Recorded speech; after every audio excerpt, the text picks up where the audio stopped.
I found an old book with my name on the cover, its pages filled with details of my life I'd never written. But the strangest part? Every night, a new chapter appears describing events that haven't happened yet, but always come true. It was an ordinary morning when I found the package on my doorstep. There was no return, address, no markings at all, except for my name scrawled in elegant, looping handwriting on the far brown paper. I frowned, certain I hadn't ordered anything, but curiosity got the better of me. Tearing through the paper revealed an old, leather-bound book with no title. Its cover was smooth but oddly warm to the touch, like it had been sitting in sunlight despite the chilly weather. The pages inside were blank. At first, I assumed it was just a journal, albeit an unusually expensive one. But as I flipped through, a strange sensation crept over me, a tingling at the back of my neck, like I was being watched. Shaking off the unease, I set the book aside, thinking little of it. That night, as I was getting ready for bed, I glanced at the book lying on my desk. The cover seemed different. The leather looked darker, the edges more frayed, and when I opened it, the blank pages were gone. In their place were paragraphs written in the same looping handwriting as the one on the package.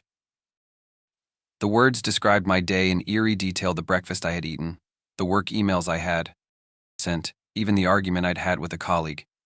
My chest tightened as I read, and I nearly dropped the book when I reached the final line: she goes to bed at 10:42, her sleep restless and filled with uneasy dreams. I slammed the book shut and shoved it into a drawer. But that night, I did dream vivid. Unsettling images of shadowy figures standing at the foot of my bed, their faces hidden. I woke up gasping for air, the memory of their presence lingering long after I opened my eyes. The next morning, the book was back on my desk. Over the following days, new chapters appeared each night, detailing events that hadn't happened yet. At first they were small and inconsequential: a spilled cup of coffee, a forgotten appointment. But as the entries grew darker, I began to dread the evening, knowing the book would predict something worse. One night I read about a car accident that hadn't yet occurred. I stayed home the entire next day, terrified to drive. But when I turned on the news that evening, I saw a report about a crash exactly as the book had described. The realization hit me like a blow: the events in the book were inevitable. Desperate, I tried to destroy it. I tore out the pages, burned them, even threw the book into the river. But every morning it was back on my desk, intact. Each time, the chapters grew more sinister, detailing tragedies I couldn't prevent. The last entry I read described my own death, the final words chillingly simple, and then the pen lifts from the page, waiting for the next story to begin. As a child, I loved our family home. It sat at the edge of town, surrounded by thick woods and rolling hills. I spent countless afternoons exploring the forest, playing hide and seek with my siblings, and watching fireflies light up the summer nights. The house itself was old but warm, its creaking floorboards and drafty windows giving it a charm I adored. But even then, there were strange moments. Sometimes doors would lead to places they shouldn't. I'd open a closet and find myself staring at the attic stairs, or glance out a window to see an unfamiliar view of the woods. My parents brushed it off as just how old houses are, but the peculiarities lingered in my mind long after we moved away. Years later, as an adult, I decided to revisit the house. It had been sold to new owners after we left, and I hadn't seen it in decades. But when I arrived at the address, I found an empty lot. Confused, I asked the neighbors, but no one remembered the house ever existing. Determined to find answers, I delved into old maps and records.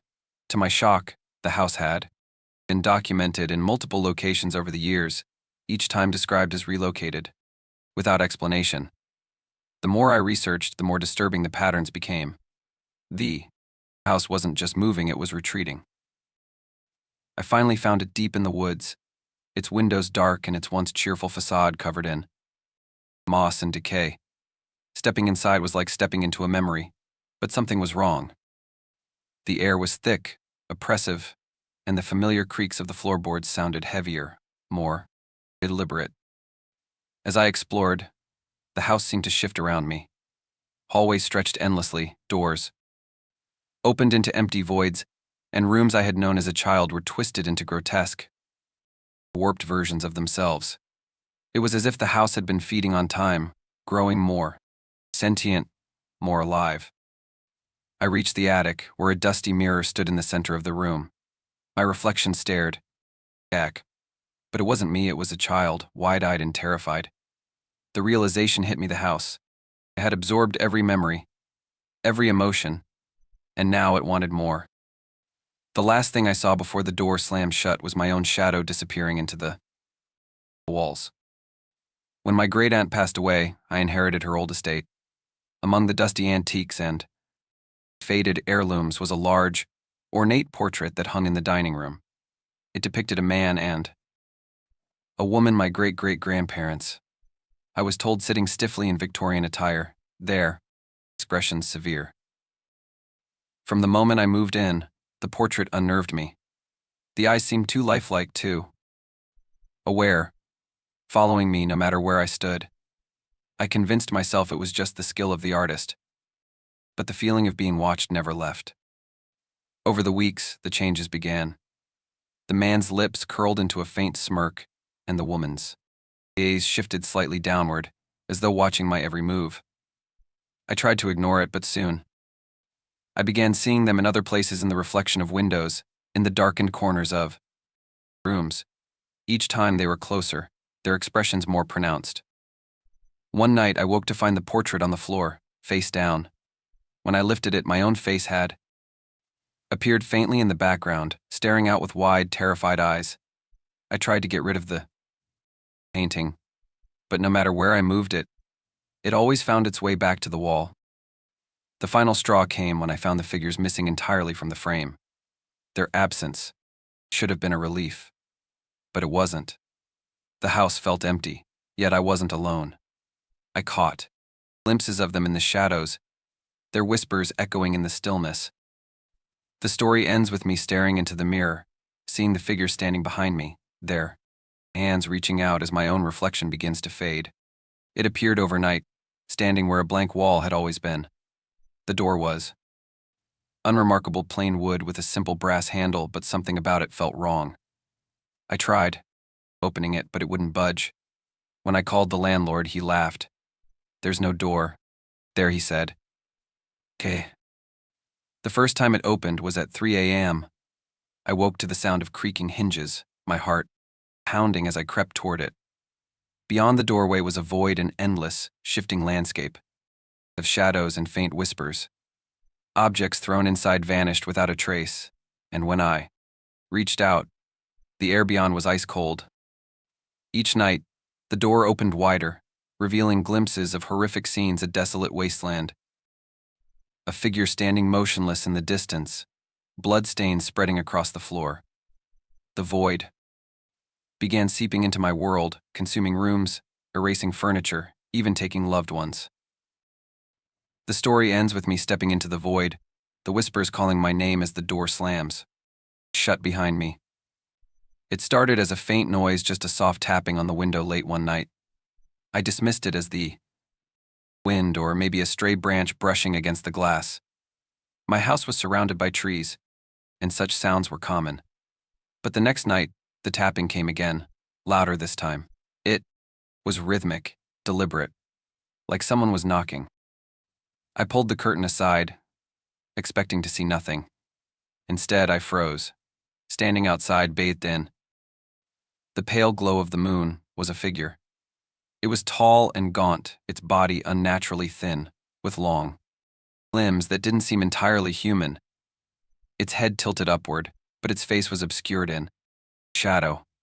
Even without seeing its eyes, I could feel its gaze boring into me. My heart raced as I stumbled backward, letting the curtain fall back into place. When I looked, again, the figure was gone. The next morning, I convinced myself it had been a trick of the light or my imagination playing tricks on me. But when the tapping returned the following night, louder and more insistent, couldn't ignore it. I didn't look this time. Instead, I locked my bedroom door and stayed under the covers, pretending not to hear the faint whispers that accompanied the tapping. Days turned into weeks, and the figure kept coming. Each night, it grew bolder, moving closer to the house. I started finding signs of its presence in the morning footprints in the dirt outside my window, long and skeletal, too large to belong to any person. One night, I woke to the sound of the window rattling, as if it were trying to get inside. Desperation drove me to install cameras around the property. I needed proof that it wasn't all in my head. The footage confirmed my worst fears. The figure was real. It would appear at exactly midnight, standing motionless at the edge of the yard before slowly approaching the house. Watching the recordings made my skin crawl. The way it moved was unnatural, its limbs bending in ways that defied logic. One night I stayed awake, determined to confront it. Armed with a flashlight and a heavy wrench, I waited by the window. At midnight, the tapping began.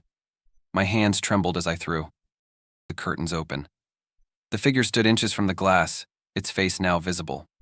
It wasn't a face at all, just a smooth, featureless surface, with faint impressions where eyes and a mouth should have been. It didn't move, didn't react to the flashlight I shone in its direction. Then, it raised a long, skeletal hand and pointed at me. I dropped the wrench and stumbled backward, my breath coming in ragged gasps.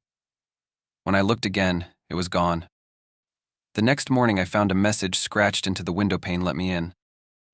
I never opened the window, but it didn't matter. The figure no longer waited outside. I began hearing it inside the house, footsteps in the hall, whispers in the dark. The story ends with me sitting in my room, the door locked, as the tapping starts again, this time from inside the closet. The hike wasn't planned. I was exploring a dense forest on the outskirts of town, following no particular path when I stumbled upon it. The graveyard was ancient, overgrown with moss and weeds, its headstones leaning at odd angles. Something about it felt wrong, though I couldn't explain why. Maybe it was the eerie stillness of the air or the way the sunlight seemed to dim as I stepped between the graves. As I wandered through the graveyard, I noticed the names on the headstones. At first, they were unfamiliar, worn and faded with age. But then, my heart stopped. One of the stones bore my name. The dates were incomplete, the year of my birth etched perfectly. But the second date was blank. A chill ran down my spine as I backed away, my eyes darting to the other stones. More names jumped out at me: friends, family members, people I hadn't seen in years. Each stone carried the same eerie detail. The second date was missing. I wanted to leave, but the graveyard seemed to stretch endlessly. The more I walked, the more graves I found, and the less familiar the surroundings became. The trees loomed closer, their branches intertwining above me, blocking out the sun. Shadows danced between the pert headstones, flickering just at the edge of my vision. As dusk settled, I heard the whispers. At first they were faint, indistinguishable from the rustling leaves. But they grew louder, forming words. My name, over and over, spoken in voices I recognized: my mother's, my best friend's, even my own. Panic set in as I realized I wasn't alone. Figures began emerging from the shadows, translucent and glowing faintly. They moved slowly, their faces familiar but distorted, twisted in pain. One by one, they pointed toward the graves with my name on them. The whispers turned into screams, and the ground beneath me began to shift. I fell to my knees, the earth splitting open to reveal a gaping void. As I struggled to escape, skeletal hands emerged from the ground, pulling me down.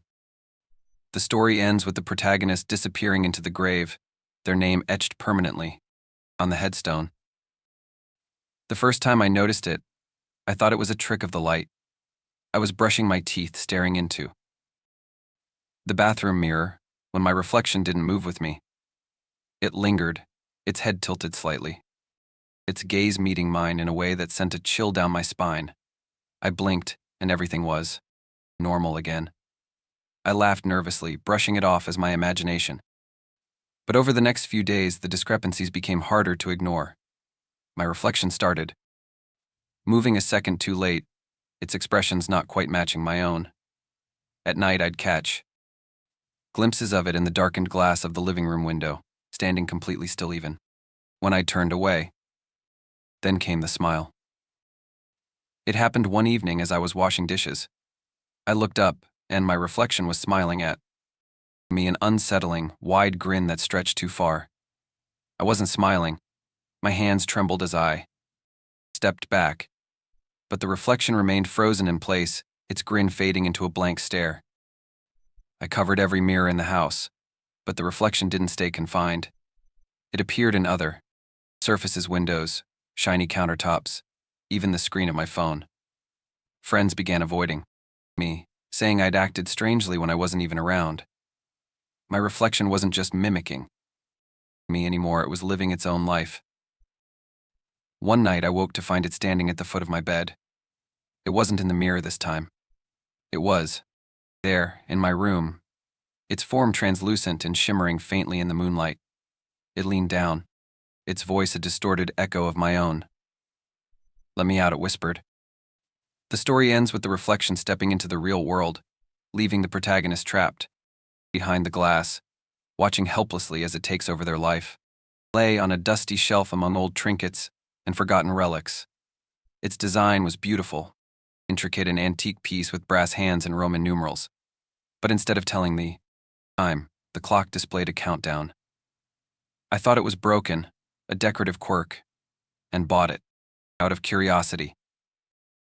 The countdown started at 72 hours.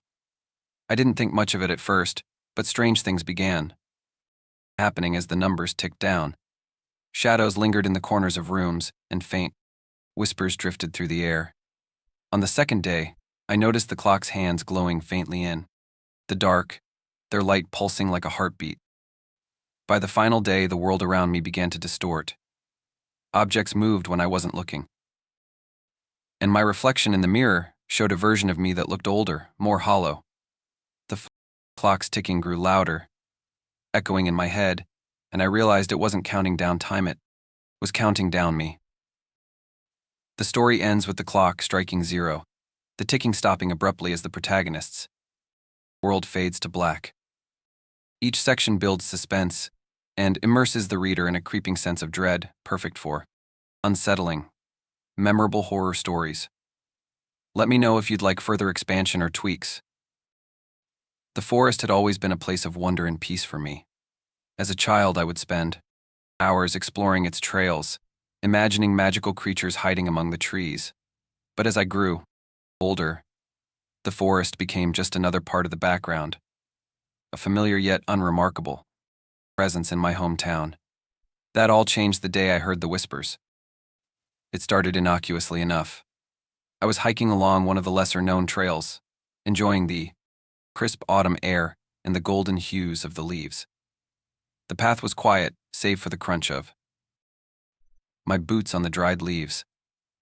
I stopped to catch my breath, and that's when I heard it, a faint, almost imperceptible sound, like voices carried on the wind. I turned my head, trying to locate the source, but the forest was still. Just the wind, I told myself, shaking off the unease that prickled at the back of my neck. But as I continued, the whispers grew louder. They weren't random sounds anymore. They were words, my name, spoken in soft, fragile tones. I froze, my heart racing. It wasn't possible. There was no one else around. "Hello," I called out, my voice trembling. No response, just the rustling of leaves and the ever-present whispers. I quickened my pace, eager to leave the forest and the strange sensations behind me. But no matter how far I walked, the whispers followed, growing louder, more insistent. By the time I reached the edge of the forest, I was practically running. The moment I stepped into the open field, the whispers stopped. The abrupt silence was almost more unsettling than the sound itself. I turned back, half expecting to see someone standing among the trees, but the forest was empty. The whispers haunted me for days. At first, I tried to rationalize them. Maybe it really was the wind, or perhaps I was just tired, my imagination playing tricks on me. But the memory lingered, gnawing at the edges of my mind. Then, one night, I woke to find my bedroom window open. I was certain I had locked it. The cool night air carried a familiar sound, faint whispers drifting in from the forest. I didn't sleep that night. The next morning, I decided to return to the trail, determined to prove to myself that there was nothing to fear. The forest was just a forest, after all. But as I stepped onto the path, a strange unease settled over me. The air felt heavier, the trees more imposing. The whispers started. Almost immediately, louder this time, clearer. They didn't just call my name, they spoke. Fragments of sentences, phrases I couldn't understand but felt eerily familiar. As I ventured deeper, I began to notice other strange things. Symbols carved into tree trunks, their lines jagged and crude, as if made by trembling hands. Piles of stones arranged in deliberate patterns, each one marked with a single, deep scratch. My unease grew with every step, but something compelled me to keep going. The whispers weren't just drawing me forward, they were guiding me. The trail led me to a clearing I had never seen before. In its center was a large tree, its bark blackened and twisted, its roots sprawling like claws. Around its base were more carvings, intricate and chaotic, forming a spiral that seemed to pulse faintly. As I approached, the whispers became deafening, overlapping voices screaming my name in desperation. I reached out to touch the tree, my hand trembling, and the moment my fingers brushed the bark, the world shifted. The forest was no longer the serene place I had known. The trees twisted into grotesque shapes, their branches reaching toward me like skeletal hands. The ground beneath my feet writhed as if alive, and the air was thick with an unnatural chill. The whispers turned into screams, shrill and unrelenting, and I realized with horror that I wasn't alone. Figures emerged from the shadows, their forms faint and translucent. At first, they looked like ordinary people, but as they drew closer, their faces twisted into ghastly masks of pain and anguish. They reached for me, their hands clawing at the air, their mouths moving soundlessly, as if begging for help. I stumbled back, tripping over one of the stone piles. The moment I hit the ground, a sharp pain shot through my leg, and I looked down to see a symbol etched into the dirt beneath me. It was the same as the ones carved into the trees, but this time it glowed faintly, pulsing in time with the screams. The figures surrounded me, their forms growing more distinct. I recognized them, friends, family members, people I had passed on the street. They were all here, their faces frozen in expressions of terror. And then I saw myself, standing among them, my own face contorted in a silent scream. I scrambled to my feet, desperate to escape, but the forest closed in around me. The trees formed an impenetrable wall, their roots snaking across the ground to trap me. The figures pressed closer, their whispers merging into a single, chilling phrase: "You belong to us." The stranger stood before me, their presence suffocating. Their features were familiar, but twisted, hollowed cheeks, sunken eyes, a faint smirk that felt unnervingly like my own. I wanted to run, to scream, but my body wouldn't obey. I was frozen, trapped in the gravity of their gaze. "I've been waiting for this moment," they said, their voice a distorted echo of mine. "You've ignored the signs for too long." My mind raced, flashes of every prediction they had made crashing into me. The spilled coffee, the lost job, the accident I narrowly avoided, all of it exactly as they had said. But it wasn't just their knowledge that terrified me, it was the way they described my actions, my thoughts even, my fears, with an intimacy that no one could possess. "What do you want from me?" I whispered, the words trembling as they left my lips. The stranger tilted their head, the smirk growing wider. "Want? No, this isn't about what I want. It's about what you'll want." They reached into their coat pocket and pulled out a tattered notebook. I recognized it. Instantly, it was the same journal I had kept years ago, filled with my hopes, dreams, and regrets. My stomach churned as they flipped through the pages, each one covered in handwriting identical to mine. But the words weren't the ones I had written. The stranger began to read aloud, their voice dripping with mockery. October 17th. She'll take the wrong turn. Just as I did. She'll find herself here, facing me, and the cycle will begin again. My blood turned to ice. What are you talking about? I demanded, my voice rising. Who are you? Their laughter filled the room, low and guttural. You already know, they said, stepping closer. I'm what's left of you.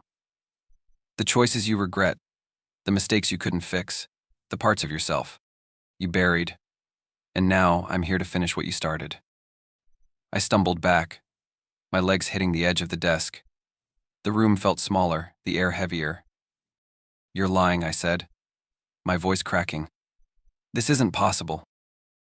Oh, but it is, they said, their grin widening into something grotesque. I've been here before.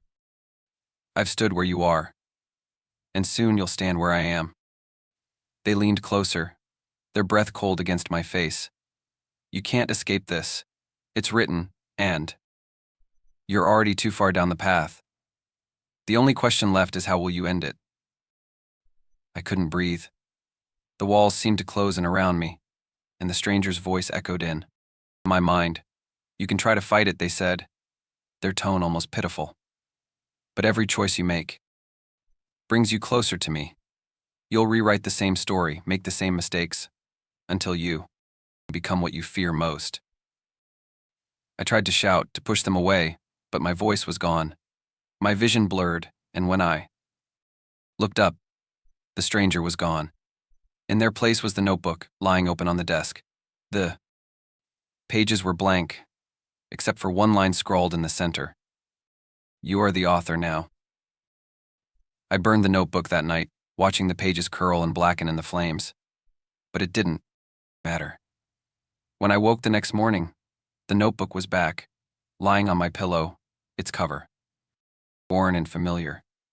The first page was filled with my handwriting, describing the events of the previous day exactly as they had happened.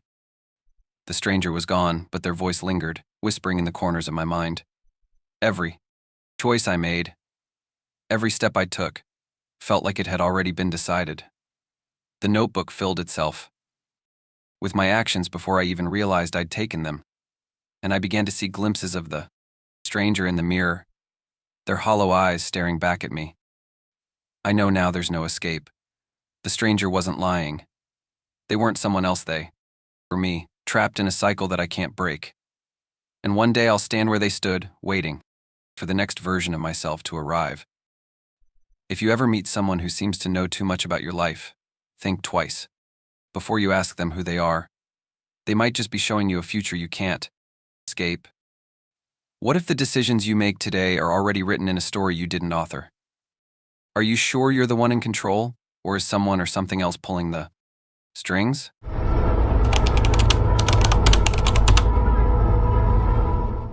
The moment I turned the key, a familiar, eerie melody spilled out of the music box one I hadn't heard since I was a child. But it wasn't just a song.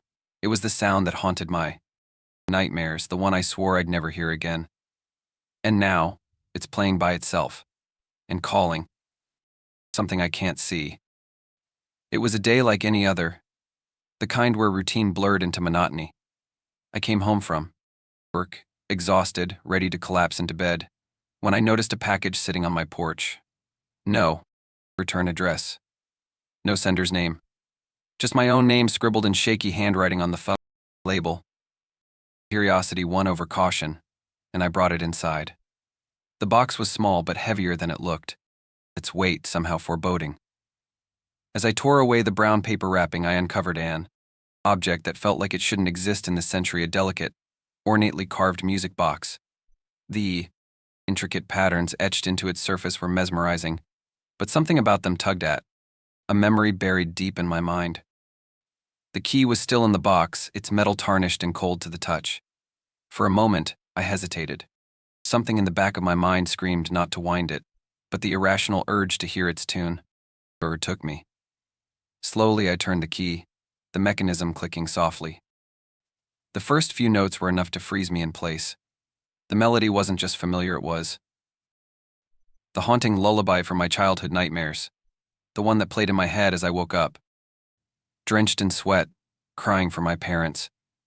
I hadn't thought about those nightmares in years, but the song brought it all, flooding back the cold darkness, the faceless figure, the sound of creaking wood. My hands trembled as I slammed the box shut. It didn't stop the tune. Sleep didn't come easily that night. Every time I closed my eyes, fragments of those childhood nightmares clawed their way into my mind. I saw flashes of a dark room, faint flickers of candlelight, and the outline of a treehouse, an image that felt strangely out of place. The next morning, I couldn't shake the unease. The music box sat on my coffee table as innocuous as a piece of decor, but its presence felt oppressive. Determined to understand its origin, I began researching. The carvings on the box seemed unusual, almost like symbols, and a reverse image search pointed me toward an antique dealer specializing in cursed objects. I laughed at the absurdity of the idea, but when I called the number, the dealer's voice turned serious the moment I described the box. "That's not something you should keep," the man said, his tone low and urgent. "Music boxes like that were used to contain spirits, dark ones. If it's playing by itself, it means the spirit inside is waking up." I hung up, my heart pounding. Spirits? Curses? It sounded ridiculous, but deep down I couldn't deny that something about the box was wrong. As I sat in my living room staring at it, I decided to open it one more time. This time I noticed something new, a faint inscription on the inside of the lid. The words weren't in any language I recognized, but they sent a chill down my spine. As the melody began again, the room felt colder. Shadows seemed to lengthen, and for a split second, I thought I saw movement in the corner of my eye. That night, the nightmares returned, more vivid than ever. I was back in that dark room, the music box's melody echoing around me. The faceless figure was closer this time, its outline sharper, its presence suffocating. When I woke up, my throat was raw from screaming, and the music box was sitting on my bedside table, though I had left it in the living room. The hauntings escalated quickly. At first, it was small things, flickering lights, doors creaking open on their own, and the faint strains of the melody playing in the distance, even when the box was closed. But then it got worse. I started hearing whispers, soft, indistinct voices calling my name. Shadows moved across the walls, even when no one was in the room. One night I found scratches on my bedroom door, as though something had been trying to claw its way inside. The box became an obsession. I couldn't bring myself to throw it away. Every time I tried, an overwhelming sense of dread consumed me, as if I'd be inviting something far worse if I got rid of it. The carvings on the box seemed to shift when I wasn't looking, forming new patterns that resembled eyes, all staring at me. The breaking point came when I discovered a hidden compartment inside the box. Inside was a stack of old, faded photographs. The images were unsettling, groups of people with their faces scratched out, leaving only featureless voids where their expressions should have been. At the bottom of the pile was a single photograph that made my blood run cold. It was a picture of me as a child, sitting in a treehouse I barely remembered. The problem was that the photograph looked older than I was, like it had existed long before I was born. Desperate for answers, I reached out to a local paranormal investigator. I expected skepticism. But the moment I showed him the music box, his expression turned grim. "This isn't just a cursed object," he said, tracing the carvings with his fingers. "It's a binding vessel. The entity tied to this box isn't just haunting you, it's attached to you." He explained that the box was designed to contain a spirit, one drawn to fear and despair. The melody was its way of luring people in, using their memories and emotions to weaken their defenses. But the worst part was that the spirit was growing stronger every time the box played. There's only one way to break the curse, the investigator said. You have to return the box to where it came from and destroy it there. My heart sank as he showed me a map. The location of the treehouse from my childhood, nightmares, was marked on it. Somehow, the music box was connected to that place, and returning it there was the only way to end the hauntings. Armed with the investigator's instructions, I prepared for the journey. As I packed the music box into a bag, the melody began playing again, louder this time, as if protesting. The room filled with whispers, accusing voices hissing in my ears. You'll never escape. For a brief moment, I considered abandoning the box and running, but deep down I knew it wouldn't let me go. The treehouse was waiting. I reached the edge of the woods just before sunset, the map clutched tightly in my hand. The path to the treehouse had long since been swallowed by overgrowth, but I could still feel the familiarity of the place in my bones. Every step closer to the treehouse felt heavier, as if an unseen force was resisting me. The treehouse itself was a decaying shell of what it had once been, sagging and rotted, yet it seemed to pulse with a malevolent energy. The air around it felt electric, thick with the weight of something ancient and hungry. As I climbed the rickety ladder, the music box in my bag began to hum softly, the melody twisting into a warped, sinister version of itself. Inside, the space was eerily untouched. Old toys, dusty and broken, lay scattered on the floor. The walls were carved with strange symbols, ones that mirrored the markings on the box. In the center of the floor was a jagged hole where the wood had split, as if something had forced its way out from beneath. From beneath, I placed the music box on the floor and began the ritual the investigator had outlined. As I recited the incantation, the melody grew louder, filling the room and drowning out my voice. The shadows inside the treehouse stretched unnaturally, forming long, clawed fingers that scraped against the walls. Then the spirit appeared. It didn't take a solid form, but its presence was suffocating. Its face, or what passed for one, was a void, a black abyss that seemed to devour the light around it.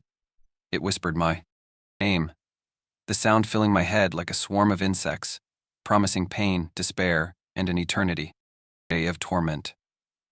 The spirit lunged at me, and for a moment I was certain I would die.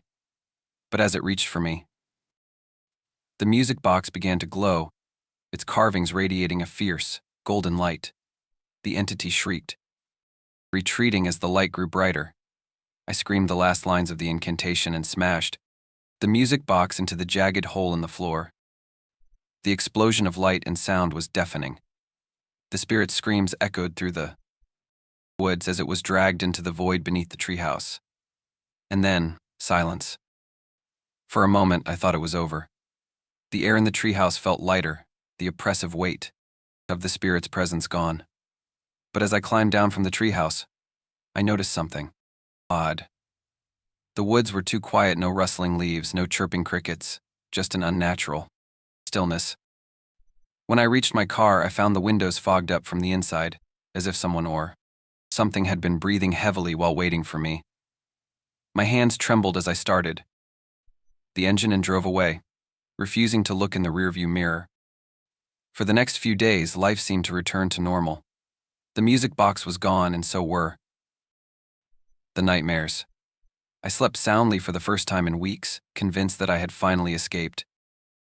But then, small things began to happen. I'd catch glimpses of movement in mirrors, only to turn and find nothing there. My phone would ring in the middle of the night, but there was never anyone on the other end. And sometimes, just on the edge of my hearing, I thought I could hear the faint strains of the melody. One morning, I woke up to find a message carved into the wall above my bed. The song never ends. Unable to ignore the lingering signs, I returned to the investigator with the news. He listened carefully, his face grim. "It's possible you didn't destroy it completely," he said. "Spirits like that don't go quietly. If even a fragment of the box survived, It could act as a tether, keeping part of the entity bound to this world. I didn't want to believe it, but I couldn't deny the signs.